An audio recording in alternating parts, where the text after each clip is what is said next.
ಸ್ನೇಹಿತರೆ ನಮಸ್ಕಾರ.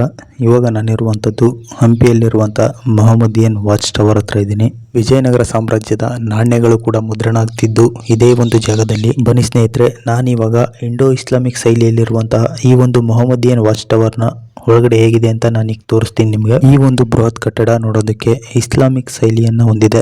ಇದು 15-16ನೇ ಶತಮಾನದಲ್ಲಿ ವಿಜಯನಗರ ಸಾಮ್ರಾಜ್ಯದ ಆಡಳಿತ ಕಾಲದಲ್ಲಿ ನಿರ್ಮಾಣವಾದಂತಹ ಒಂದು ಬಲಿಷ್ಠ ಕಟ್ಟಡ. ವಿಜಯನಗರ ಸಾಮ್ರಾಜ್ಯದಲ್ಲಿ ಮುಸ್ಲಿಂ ಸೈನಿಕರು ಕೂಡ ದಂಡನಾಯಕರಾಗಿರ್ತಾರೆ.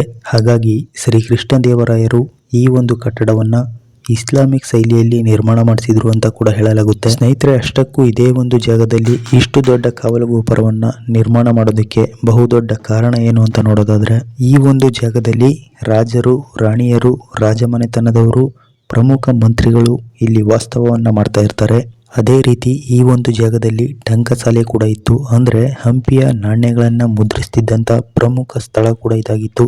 ಅದೇ ಒಂದು ಕಾರಣಕ್ಕೆ ಸಾಮ್ರಾಜ್ಯದ ಭದ್ರತೆ ದೃಷ್ಟಿಯಿಂದ ಇಲ್ಲಿ ಅತಿ ಎತ್ತರದ ಕಾವಲು ಗೋಪುರವನ್ನು ನಿರ್ಮಾಣ ಮಾಡಿದ್ದಾರೆ. ಗೋಪುರದ ಒಳಗೆ ನಿಂತು ನೋಡಿದ್ರೆ ಸುತ್ತಮುತ್ತಲಿನ 360 ಡಿಗ್ರಿ ಆಂಗಲ್ ಅಲ್ಲಿ ಶತ್ರುಗಳ ಚಲನವಲನವನ್ನ ಸೈನಿಕರು ಬಹಳ ಸುಲಭವಾಗಿ ನಿಂತು ಗಮನಿಸಬಹುದು. ಇವಾಗ ಸ್ನೇಹಿತರೆ, ನಾನು ಈ ಒಂದು ಕೋಟೆ ಭಾಗದ ನಿರ್ಗಮ ಪ್ರದೇಶದಿಂದ ಹೊರಗಡೆ ಹೋಗ್ತಾ ಇದ್ದೀನಿ. ಇದೇ ವಾಚ್ ಟವರ್ಗೆ ಇದ್ದಂತಹ ಪ್ರಮುಖವಾದಂತಹ ಡೋರ್. ಅವತ್ತಿನ ಕಾಲದಲ್ಲಿ ಇದು ಬಹಳ ನಿರ್ಜನ ಪ್ರದೇಶ. ಇಲ್ಲಿಗೆ ಪ್ರವಾಸಿಗರು ಬರೋದು ಅತಿ ವಿರಳ, ತುಂಬಾನೇ ಕಡಿಮೆ. ಹಾಗಾಗಿ ಸ್ನೇಹಿತರೆ, ನಿಮ್ಮ ಒಂದು ಭದ್ರತೆ ದೃಷ್ಟಿಯಿಂದ ನೀವು ಬರುವಾಗ ನಿಮ್ಮ ಸ್ನೇಹಿತರೊಂದಿಗೆ ಬರೋದು ತುಂಬಾನೇ ಉತ್ತಮ ಅಂತ ಹೇಳ್ಬೋದು. ಈ ಒಂದು ಸುತ್ತಮುತ್ತಲಿನ ಪ್ರದೇಶದಲ್ಲಿ ನೀವು ರಾಜರು ವಾಸ ಮಾಡ್ತಿದ್ದಂಥ ಅವರ ವಾಸದ ಮನೆಗಳನ್ನು ನೋಡ್ಬೋದು. ಹಾಗೆ ಟಂಕಸಾಲೆ, ಗಜಸಾಲೆ ಮತ್ತು ಅಜಾರಾರಾಮ ದೇವಸ್ಥಾನ, ಕಮಲ ಮಹಲ್ ಅಂತ ಪ್ರಮುಖ ಪ್ರೇಕ್ಷಣೀಯ ಸ್ಥಳಗಳನ್ನು ಈ ಒಂದು ಸ್ಥಳದಲ್ಲಿ ನೀವು ನೋಡಬಹುದು.